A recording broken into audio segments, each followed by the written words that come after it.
Welcome to the Marketing Mastermind, a podcast designed to elevate your entrepreneurial mindset and help you take your business to the next level through digital marketing. Join your host, agency owner Hillary Russell, as she interviews experts from around the world, dives into business success secrets, and gives tactical mindset training to help you elevate all areas of your life and business. Ready? Let's dive into another Marketing Mastermind episode. All right, welcome back, guys, to another episode of the Marketing Mastermind. I'm your host, Hillary Russell, and today we are talking about mental health in the workplace, mental health as an entrepreneur, and more specifically, ADHD in the workplace and as an entrepreneur. So I have my new friend, Trina Haynes, here with me. And Trina, thank you so much for joining. Yes, thank you. I'm excited to be here. I'm excited to have you. We're going to have so much fun. We really are. I mean, even before this episode, before we started recording for the episode, I feel like already I know that we could sit and talk for hours. Yeah, you're going to have to put a clock on this one for sure. This is going to be a fun conversation. But guys, a little bit about Trina though. So she and I actually met on Instagram. We both have decent followings on Instagram and have built really, strong platforms around, entrepreneurialism, working with and being as efficient and productive as possible. And specifically, Trina's platform is My Lady ADHD. So tell us a little bit, I guess, first, how did this start? Like, when did you Great find question. out you were? Yeah. So I started my Instagram page less than a year ago. Okay. It's been a whirlwind. I got diagnosed with ADHD in early 2021. I had kind of known, a little bit that something was off. Something wasn't quite right. So I was actually having panic attacks at work. That's kind of what led me to seek therapy, was because I was like, why am I struggling so much at work? Why am I having a panic attack? What is going on? And my therapist had ADHD. So my therapist was, as soon as she met me, she was like, girl, you have ADHD. We need to get you tested. So I found out I had ADHD and I was like, what is this world? Like, what is even happening? So I went online to try to find other people with ADHD that I could connect to, other women. And there really weren't many accounts for women with ADHD. There was a couple, but it was really small. And I was like, you know what? I want to find more people that I can relate to. Mm-hmm. And so I started my page and it blew up. I have 90,000 followers now. There's tons of us apparently. So I thought I was the only one, naive me, but there's tons of us. And I have this community of women who are just figuring out they have ADHD and trying to figure out what to do. So it's ever evolving and it is the coolest community that I could have ever imagined. And it's really changed the trajectory of my life, actually. That's cool. Yeah, that's really cool. It is an amazing page, an amazing platform that you've built as well. I mean, that's what connected us, was that your content is so great. It's so incredible. Oh, thank you. Yeah. Okay. So I feel like I have to say a little bit here too, because the reason I'm so excited about this conversation is because every single thing that you post, I'm like, oh my gosh, yeah, that's what happens. That's how I feel every single day, And so you have ADHD, I'm guessing. You said you might. So I'll be honest. Let me give you the backstory a little bit. About 6-7 years ago, I took I was struggling, panic attacks at work, just like you said, right? Major depression. I was it was a dark time, right?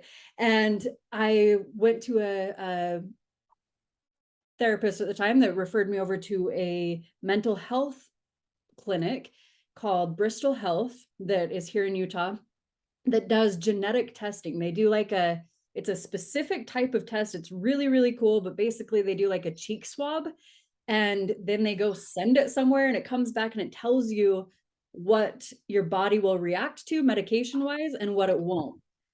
Dude, it was Oh insane. my gosh, that is the Yeah, coolest. it Okay, really I'm doing was. more research. I'll send you the info for it. It was pretty cool. That's cool.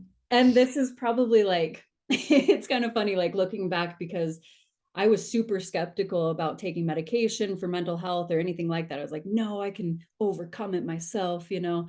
And then I went into this clinic and I saw that the kid on Stranger Things, you know, the kid with curly hair. Dusty. Dusty, yes, Dusty. He went to the same clinic and I was like, oh, well, okay, maybe. Oh, it's reputable.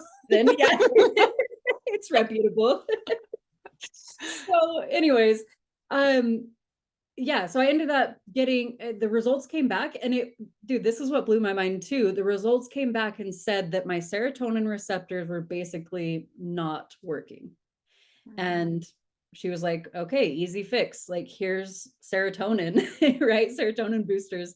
And within the first like 2-3 weeks of getting the medication, having it in my system, I remember feeling it hit my system and pulling over in the car while I was driving and just crying because I was like, oh my gosh, this is what a healthy brain thinks and feels and, you know, processes like. Wow.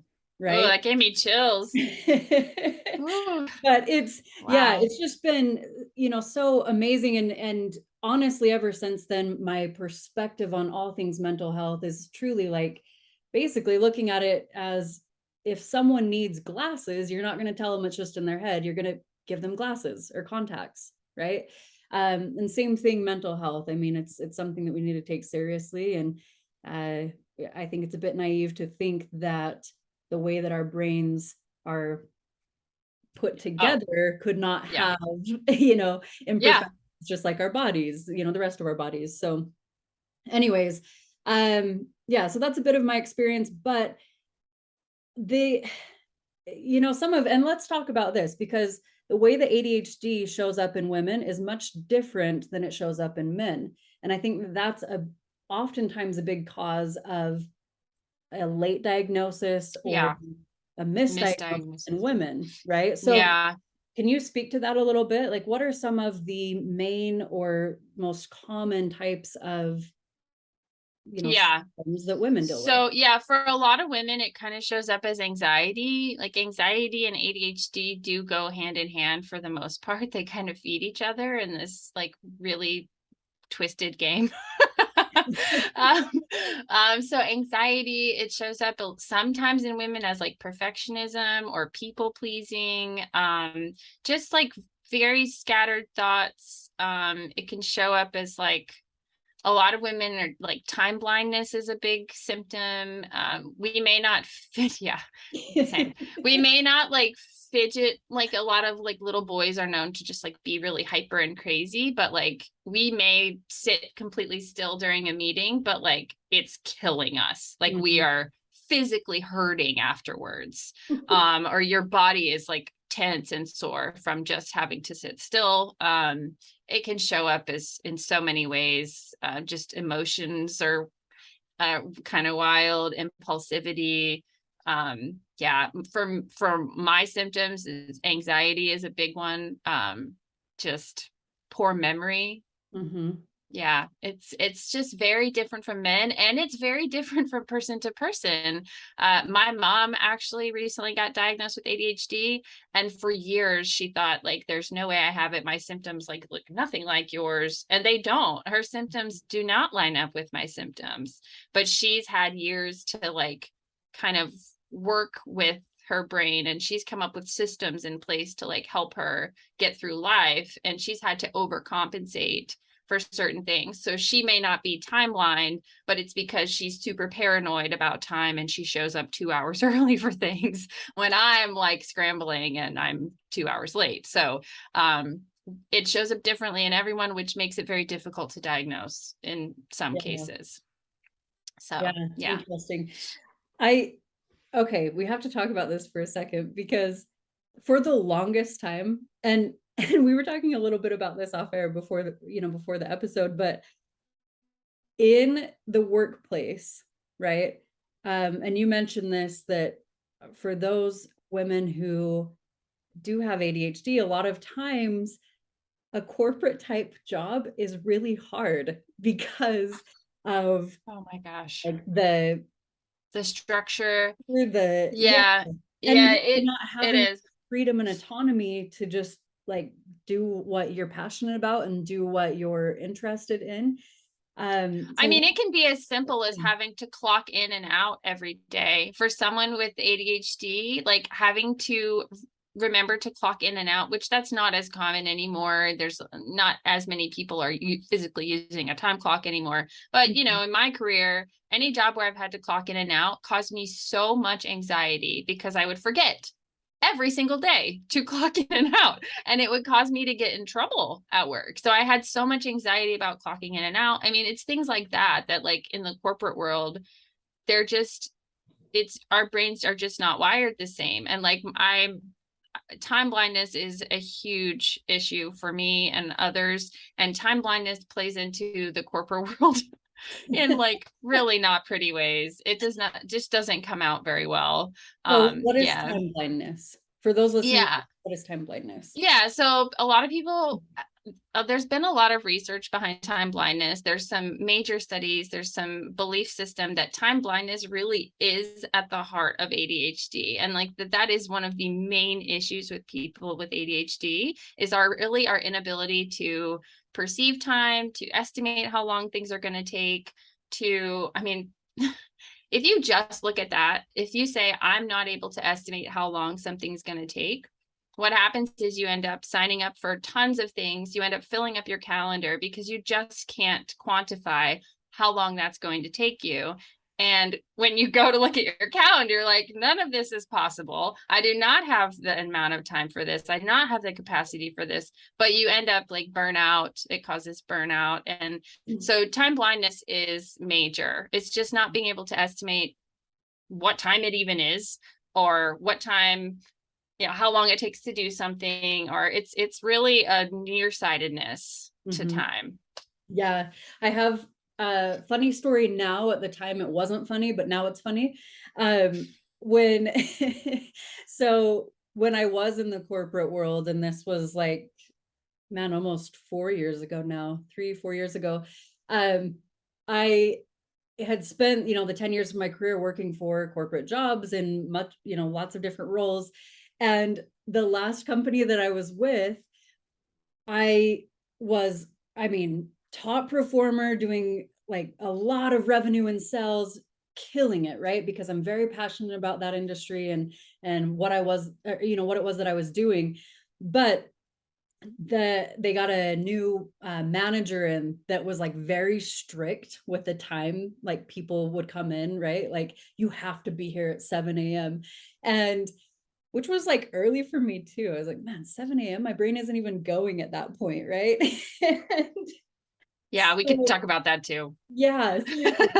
And so, and I had spent a couple of years up to that point before this manager came in, really like finding my groove and like, had full autonomy to really just go and like have the types of appointments that I needed to. So having this switch and all of a sudden being like, okay, you have to be here at 7 a.m. was like super, super hard for me. Cause just like you're saying, like, and any of my friends and family can attest to this. I promise it's not, I'm not doing it intentionally. I'm not trying to be late intentionally. It's just, I can't, like, time is a hard thing for me. It's like almost, it's like, I don't know how to explain it. I don't know how to explain it either. I've tried to explain it to people. It's just like this invisible thing that I just do not, I'm unaware of. I'm not looking, even if I look at the clock, like I can't quantify, okay, I'm going to go get dressed. I don't know if that takes me 10 minutes or 30 minutes or an hour. Like, I just don't know. I don't know. And so trying to get ready to get to work at 7 a.m. and you have to think about traffic. You have to think about how long your hair takes to dry and all of that. And you have to eat and try to get there at a certain time. Yeah, It sounds so simple for someone with like a neurotypical brain, but my brain just does not know how to add all of that up in a exactly. way that makes sense. So I would either Yeah. show up to work like way early, but typically I would show up way late. And I've never been able to function in an environment where I had to clock in and out. Right. Yeah, I mean, I left a job once because they wanted me to clock in and out for lunch, and I don't know when I'm going to eat or what time I'm going to be like, I just could not, I could not do it. And it was making That's me so funny. upset. I would get so upset that they wanted me to do that. And Right. it's like a hard no for me now. I will not work anywhere where I have to clock in and out. Yeah, And definitely. it sounds like so prima donna, like, oh, I'm not clocking in and out in it, but it's not, it has nothing to do with that. Right. Well, and that's Yeah. the funny part of it. So like this job that I was working at the time, I ended up getting fired because I was 2 minutes late, which was so funny. Like, I mean, at the time I was like upset and I was like, Yeah, I'm sure. like, seriously, Yeah. you're gonna fire me because I was 2 minutes late after I'm like, bringing in literally so much revenue for the company. I was like a top producer, Yeah. all these different things. And the company ended up going under like 6 months later. So it's fine. But It always works itself out. like the funny part about it though is like I realized that was like one of the points that I realized, like, man, why is this so hard for me? Like, why is it such a difficult thing? Well, that's a good point, because this whole time 20 years of my career, this was an issue for me and I really never knew why. And people would be like, just clock in. What's the problem? And I'd be like, I just can't. I just can't. And it made me look like, lazy. It made me appear like I'm just flaky and I do what I want, but it really had nothing to do with that. It was completely ADHD, completely time blindness. And there's nothing I can do about it. There really wasn't anything I could do about it. So it's really crazy to look back, because I used to beat myself up so bad. Like, why am I going to leave this job because they want me to clock out for lunch? Like, come on, pull yourself together and clock out for lunch. Like, what is the problem? But it really had nothing to do with that. It was like, I literally not able to.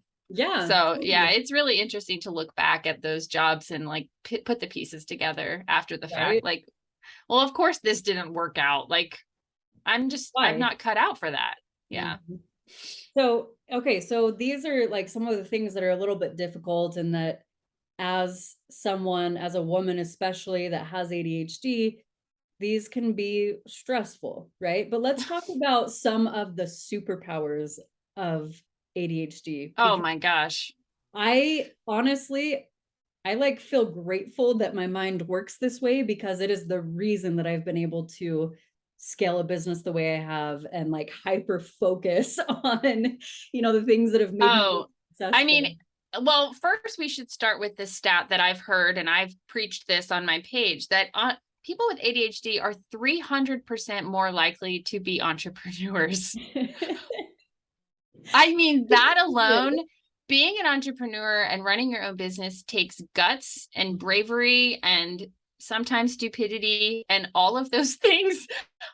Like, that's not that ADHDers are stupid. I did not mean it that way, but I'm saying like, it's a level of, a level of bravery that I think is a superpower for people with ADHD, that not everyone will do that. I mean, to invest in themselves instead of investing in someone else's dream. I think ADHDers need to feel fulfilled in the work that they're doing, or they will not do it. Right. My brain will not allow me to work somewhere where I am not invested in what's happening, or I'm not, passionate about the environment. I'm not passionate about the work that they're doing. I won't do it.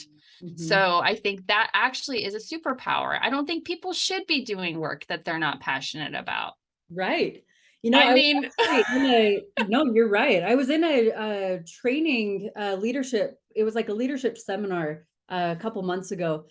And I don't remember the exact statistics, so I'm sorry. But it was basically saying that individuals that try to spread their skills out across every different thing, and try to just be good at all of these different things, end up not being as productive as those that just stay with what they're passionate in and what they're innately good at, right? You can do that and leverage it. You almost have this compounding effect of your productivity because you're doing what you're good at and you're leveraging the people that are good at what they are good at. And I feel like that aligns so perfectly with ADHD, because one of the common things with that is that you literally like your actions, your impulses, things like that are literally triggered off of what you're passionate about or what interest. Yeah, we have an interest-based nervous system or interest-based brain, and we follow what we're interested in. And I see nothing wrong with that. I feel like that only leads to incredible breakthroughs. That only leads to being passionate about what you're doing, which, like, I don't know about you, but I don't want to work somewhere where I'm just not passionate about it. Well, Right. I don't understand the point of that. I've never understood the point of that. I've tried to be passionate about things that I'm not passionate about. It doesn't work. I can do it for a short amount of time, and then I'm like, okay, on to the next thing. But if we're talking about strengths of ADHDers, like in the workplace, bravery to try new things, ADHDers will take a project and run with it. If you give an ADHDer a shiny new project that they're excited about, there's no one else in the company that will take it to where an ADHD person can take it. And that's just the truth. Like the creativity, the innovative mind, it is like fire. Once you give someone with ADHD something that they are interested in, it is like fire. And I don't know another way to explain it. But the problem is if you give them something that they are bored with, it is like putting that fire out. Right. And you can't light it after that. you cannot. If you give an ADHD person something that is not interesting, or if it's incredibly boring to them, it just won't go anywhere. You might as well just dig a hole and bury it. Well, okay, so let's maybe talk about, because like Trina, you run a very successful platform, and I have a business and have done well there. So obviously we know ways to cope with these things, and maybe some tricks or some tips that we could give that can help individuals. And let's say, hypothetically, let's say the listeners that may be finding out that, or maybe had a recent diagnosis of ADHD and are just not quite sure how to cope with those things, right? What are some tips that you would give for, let's say, first with time blindness? Are you talking like in the work, like people who are still in the corporate world? Either. Yeah. Mm-hmm. Okay, let me get out my pen and paper here. So time blindness, there's many things you can do. The thing that I've learned is every individual with ADHD kind of needs their own toolbox of tools, because what works for me might not work for Hillary. What works for me may work today, but it won't work tomorrow. Like, we're interest-based, and if it's interesting today, that does not mean I'm interested in it tomorrow, and that's okay. That is the point I want to get across, is that if you buy a calendar and you get all excited about it and you lay it out and it works for a week and it doesn't work the next week, you are okay. Try something else. Like, try something else. Do not beat yourself up for buying into a system that didn't work for you or whatever. You have to keep trying, because something will work. And even if it only works for a week, like, that's a week of your life that it worked for. So I think that's the biggest thing to get across, is like, a lot of ADHDers like beat themselves up for trying systems and then not having them work long term, but that's okay. So I want to kind of start there. Like, people need to just go easy on themselves and understand that your brain is very interest based. And if that timer works for you for a month and then it stops working, put it away. When you find it in 3 months, it's going to be exciting again, and you're going to do it all over again.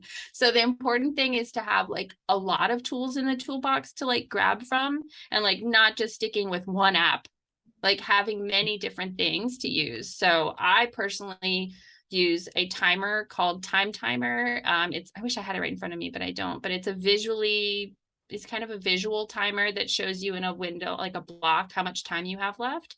So I'll do like Pomodoro method. I don't know if you've tried, but like time blocking where you set the timer for 30 minutes, you work really hard, and then you take a 20-minute break timed. Because if you don't time it, you're just going to wander away. But if you time the breaks and then you come back and do it again. So time blocking is a really good method. Changing up where you're working, like sitting on the floor and working one day if you have to, or going outside, just changing your environment, keeping it fun. Oh man, there's so many tools. These are the ones that I use. Like I definitely have a calendar where I do block out, like I kind of estimate how long a task is going to take me and block out a window for that. But I give myself extra time Yeah. because there's some wandering that happens sometimes. So giving yourself plenty of time to get tasks done. Mm-hmm. One thing I do, I provide on my website, which I can give you that later, but I created a time tracker where you can kind of write down like how long does it really take me to get dressed in the morning, and time yourself one day Mm-hmm. and estimate, like I think that's going to take me 5 minutes, and then actually time yourself, and I bet you there's some differences there. Right. So just to get an idea of like how long your work tasks are actually going to take you versus what you think they're going to take you. And just not scheduling yourself so many to-dos in one day. Like we're so optimistic. We're like, I'm going to do this a giant list today. It's because we don't know how long things are going to take. Right. So giving yourself 20 things on your to-do list is really just to cause you anxiety. You should really pick like a small amount of tasks to complete and just like reward the heck out of yourself when you complete those. So it's really just finding the tools that you know work for you and keeping them like in like a jar where you can just pull them out as needed. And being aware of your energy level when you start the day, because like if you're sick when you wake up, like really maybe you should have less tasks on your list that day. Or if you know what I'm saying, just being aware of like how you're feeling that day and what you need. Yeah, that makes sense.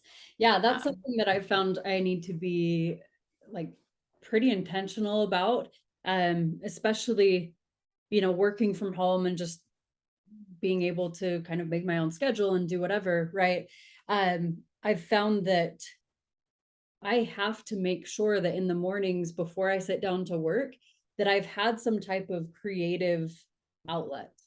Yeah. Otherwise, I'm probably not going to be as effective as I would be if I had, kind of had my coffee and gotten my mind going. Oh, right? yeah. I mean, and routine is important for ADHDers, but it's also something that we fight like majorly. Like we just don't want to be tied to any sort of routine, but there's some level of routine that I think is really good for an ADHD brain, which is like maybe journaling every morning, starting your day in the right way is like really huge for someone with ADHD. Because I can look up and be like, oh my God, it's noon. Right. I have not done anything today. So, but if I'm on a routine, I kind of have a better flow. Yeah. Of the day. Yeah, those are really good tips. I've found, so I've got a little it's like one of those electronic picture frame things, right? That sits on my desk, but you can like talk to it. It's called the Portal. From Facebook. It's actually. Oh, okay, yeah. Yeah, I love it. But I can tell it like, hey, set a timer for 10 minutes or 15 minutes. And so, same principle that you're talking about. Well, I will tell you, almost every ADHDer I know has some sort of robot lady in their house that's helping them. They have one in every room. We utilize the heck out of those things. Set a reminder for this. Add milk to the grocery list. Remind me to do this. Like we have to have a robot person helping us along, and we just need that. And that's another huge tool I think that really helps people with ADHD is having like a little Alexa robot person in your house just to help, just to help with some of that stuff that you're going to forget. I think that's honestly like coming from a business ownership perspective. I think that's a strength though, because you are leveraging your resources, right? Yeah. And if it is something that is like the at least in my mind and in my perspective, and this aligns with, being motivated by things that are of interest, right? I only want to spend my time on things that are worth my time. I only Yeah. want to spend my time on things that are going to increase the bottom line of my business, or that are going to fill the tank with, my love tank with my family or whatever, right? So those little like small admin tasks, or like you said, add milk to the grocery list or things like that, in my mind, it's just like, that's not worth my time. So I don't do it. Yeah. Right. So having these little tools, whether it's like, honestly, like whether it's a virtual assistant or an Alexa Yeah. or a portal or whatever it is, it's so helpful to just really quickly have those things done and completed. Yeah. So, Yeah. A lot of people struggle with details, so they will hire like some sort of assistant if they can. I mean, I know that's not always feasible, but I guess you could have an Alexa yeah. if you can't do that, but just really kind of outsourcing the things that are not your strengths, because we have so many strengths. And I know that sounds very arrogant of me, but we have so many strengths. We also have a large portion of weaknesses that other people can fill in that gap, so that you don't have to beat yourself up for Definitely. failing on the details. Right. I think that's really important, is to like be okay asking for help, which is also very hard for women. Mm-hmm.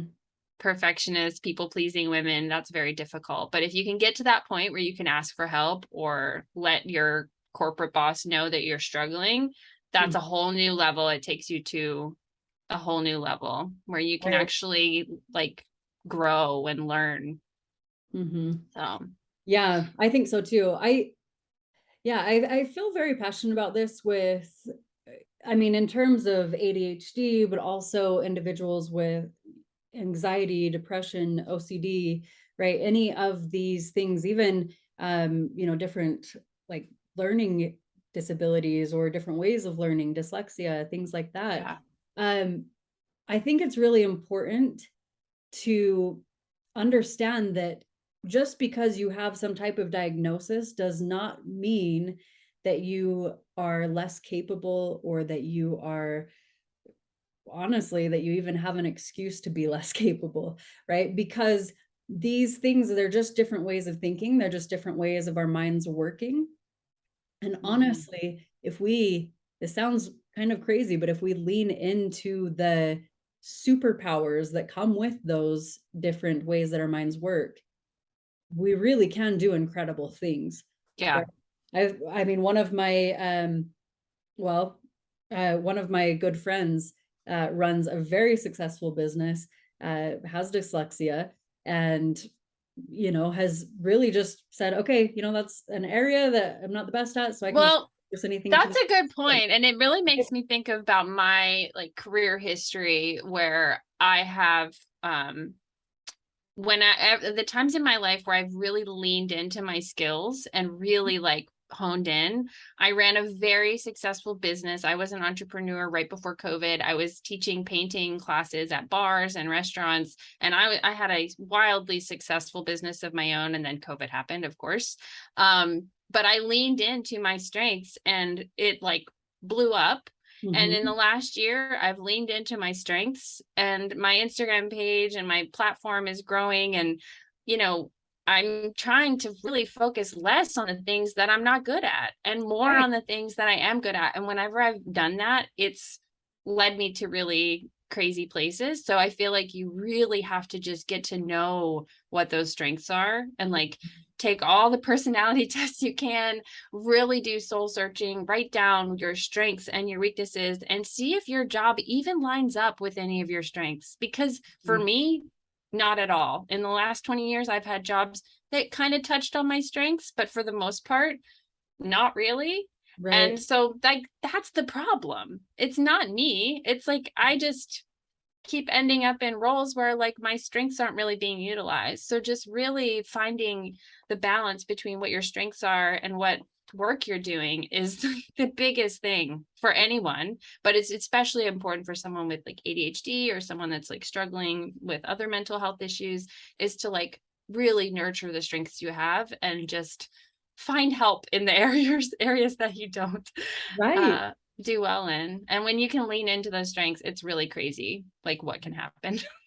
Absolutely. Absolutely. Yeah. Yeah. Awesome. Okay. So, Trina, I wanted to ask, what advice do you have for someone who is maybe either newly diagnosed or is, kind of has always thought like, oh yeah, I probably am ADHD because all of this lines up. Oh What my advice do you gosh. have for them, in the workplace, and, trying to basically just make it day by day? Whew, yeah. So I deal with this a lot on my Lady ADHD. People are coming to my page all the time, like, hey, I think I have ADHD. What do I do? I mean, one of the first things you can do is just a quick Google search to find someone like an ADHD specialist in your area, to evaluate you. I think it's important to find someone who does specialize in ADHD. ADHD has the education is not quite caught up where it needs to be. And there's still some clinicians out there that just don't think women can have ADHD, which is like the wildest thing. But it might take a while to find someone to evaluate you who really understands what's going on. So just don't give up. If you really think you have ADHD, I would really trust your intuition and your gut on that, and just keep reaching out to different places. Mhm. Hopefully you'll find a place that will take it seriously. If you get diagnosed with like anxiety or depression or whatever, and it's just not what you think is happening, I would just really be persistent and listen to your gut on that, because it does get misdiagnosed in women quite often. So just being persistent. And then as far as like in the workplace, some people will talk to their employers about what's going on. Some people don't feel comfortable doing that. It's kind of, you have to really know your situation. I have been very open with my employer about my ADHD because my boss has ADHD. So there's that. You can't always, right now, it's not always the best situation to talk to an employer about it. Unfortunately, hopefully we're getting there where you can.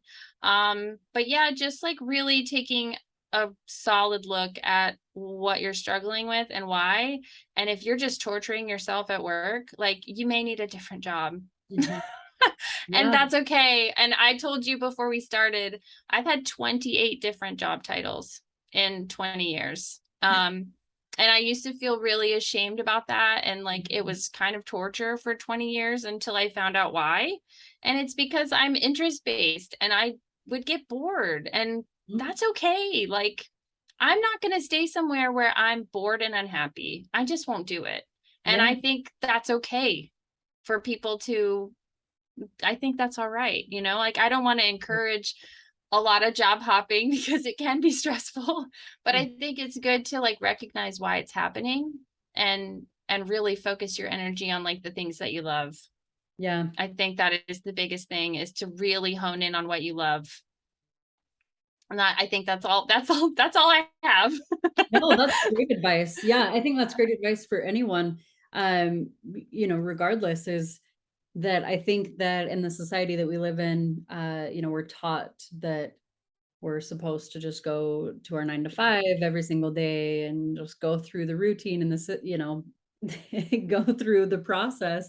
But it doesn't have to be like that. You don't have to, feel stuck. You don't have to feel um, unhappy in the position and the role that you're working in. In fact, if you are unhappy there and it's something that is causing issues or that is, stressful on your mental health, you probably should look for something different, and that's Yeah. And okay. that's also, and I say I've had 28 different job titles because some companies I worked in for a long period of time and I would just change roles. And Right. that's okay too. Like, and I noticed that a lot in the ADHD community. People will say, oh no, I've had the same job for 10 years. And then I'm like, but have you had the same job title? Well, no, I've had 7 different job titles at this Yeah. company. ADHDers do tend to work themselves up the ladder to a high position because we are bored and we need more stimulation. We want more role. We want more responsibility. We want a new challenge. So we will often take a new role that comes up in the company. that's okay too, and a lot of ADHDers find freelance work is very satisfying for them because they can do something very different from month to month or year to year. So just really looking at like what's happening on your resume. Yeah. Like, are you changing job titles very often? Like that could be ADHD related. Yeah. Interesting. Yeah. Cool. Thank you for that advice. That is amazing for really anyone, right? Who is maybe just not happy in the position that they're in. This is like, we don't need to give you permission. This is you giving yourself permission to make a change, because that's totally okay. Cool. Okay. So Trina, please share with our listeners. We're getting close on time here. I do have my clock right there. So good job. Yeah. So this is perfect. Yeah, this is a perfect conversation to be having because I'm actually hosting a workshop with my friend Jessie J. Anderson on October 8th and 9th. It's a 2-day workshop. So it's 3 hours each day. I have no idea how long 3 hours is, but I signed up to do that. But it is about working and ADHD. So ADHD in the workplace and how to work with your ADHD and just, we learn a lot about like our strengths, and it's going to be so fun. I love working with Jesse. I partnered with him on a different workshop where we talked about time blindness, and we had so much fun, had such great feedback that we were like, we have to do this again. We don't even have a choice. So we signed up to do this. We're going to do it October 8th and 9th, like I said, and you can find out more information on workingwithadhd.com. And you can register there, and it's going to be just like the most fun ever. I love getting ADHDers together. It's just the best community. You have no idea. It is like a ball. So I'm really looking forward to that. And then if you want to find me, you can find me at My Lady ADHD. So hard to say. I don't know why I did that to myself, but it's myladyadhd.com, or you can find me on Instagram or all the social media mumble jumble. Yeah, maybe hard to say, but easy to find. My Lady ADHD. I know your Instagram. That's where I follow you. Amazing content. You guys should follow. Thank you. It is like the best community, and it's not just for women. There's tons of guys on there. I do post a little bit more geared towards women, but I feel like it's just relatable ADHD content. It's just me being super vulnerable and open about the stuff that I'm dealing with, and hoping that someone out there goes, oh yeah, me too. So it's just a total dopamine hit for me on a day-to-day basis. So I'm grateful for it just for my own healing. It's been amazing. So good. Yeah, it's great. Hey, awesome. Well, Trina, thank you so much for having this conversation with me. I appreciate it. And this has been so fun. I know. I don't want it to stop. Does it have to? I know. We'll have to do it again. Yes, definitely. We will have to. Thank you so much. Thank you for joining us for another episode of the Marketing Mastermind podcast. If you enjoyed this episode, please like, follow, rate our show, and share with your friends on social media. You can also join our community by visiting us online at marketingmastermindpodcast.com. Thanks for joining us, and we'll catch you on the next episode.